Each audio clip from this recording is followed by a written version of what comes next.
Good morning. It's Tuesday, May 14th. And I don't know how many of you out there are true baseball fans and know everything about everything that happened in the game of baseball.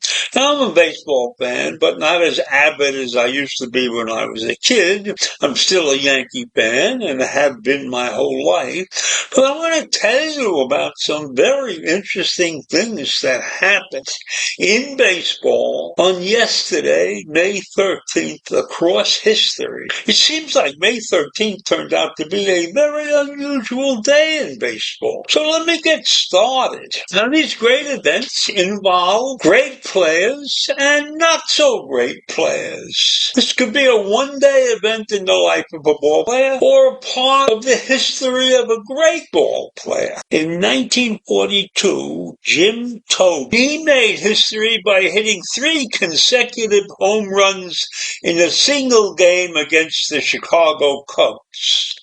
Now, no other pitcher has ever done anything like that.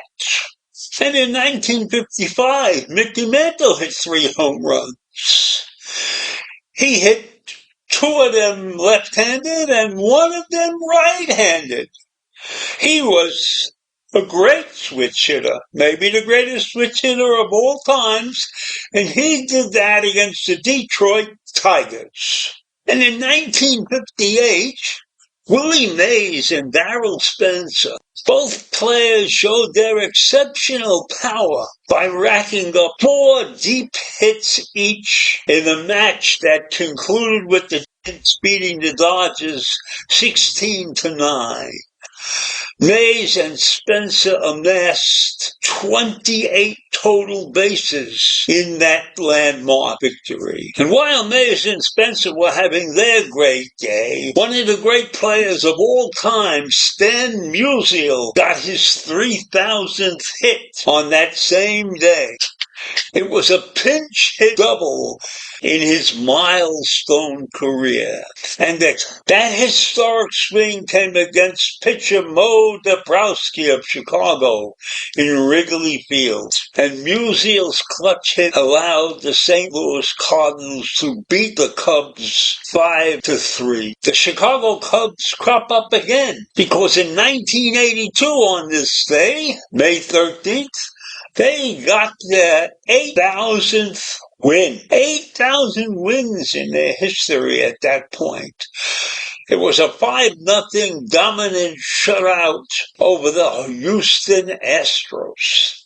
And the last thing I'll mention in this particular category was George Brett's 300th home run. And when he hit that career home run, it gave him both 3,000 hits and 300 home runs. A pretty rare feat in the baseball history. Not many people did that. So now that I've bored you a little bit, I'll take some time to talk to you about the madness of Donald Trump. Donald Trump declares that crime is rampant and out of control like never before in this country. He claims the nation's capital is a nightmare of murder and crime. And people from Georgia go down to Washington now and they get shot. In New York City, you go right outside and people are being mugged and killed all day long. So why is Donald telling us these things? Is he going to be the sheriff and take care of all of these situations when he himself is a master criminal, but not a violent person as far as we know.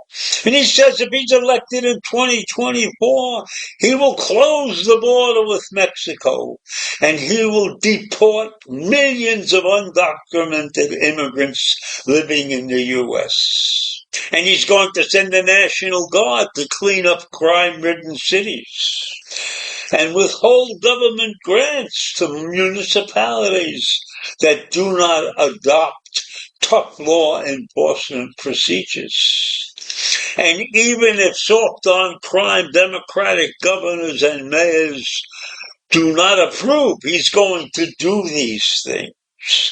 Is this a threat to the nation's behavior? I think so. I think so. And I don't think that Donald can accomplish all of those things, because most of them are not sane and most of them are not accurate. And nobody follows up on what Donald says. Nobody checks him out. This is a man who is known to have lied over 35,000 times since he became the president. So are we going to believe that he's able to fix all the ills in this country immediately and without a lot of help? If he becomes president, he's going to be a Republican president. He's not going to get help from the Democrats in many ways. Now, the Republicans and Democrats might work together, but I don't see that happening heavily with Donald Trump in office. And when he was questioned about the data indicating a decrease in homicides and other violent crimes, Trump replied, the FBI fudged the numbers and other people fudged the numbers. There is no way that crime went down over the last year. There is no way because you have migrant crime. Are they adding the migrant crime? Or do they consider that a different form of crime? Trump spoke out like that.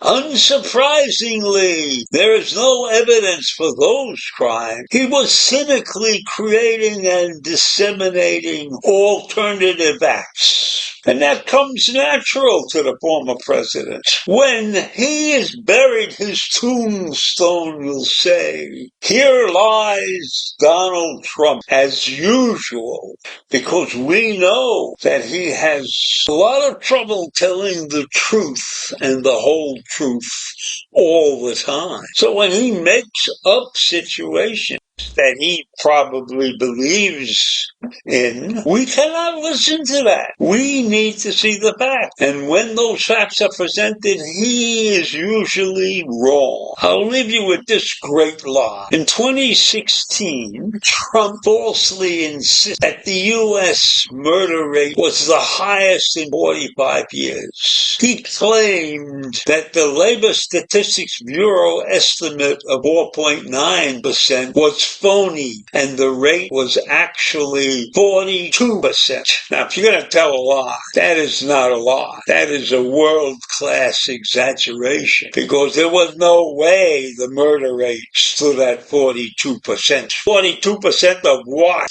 So you see, Donald doesn't know what he's talking about most of the time. And he produced no evidence for his statement. So have a great day. Bye.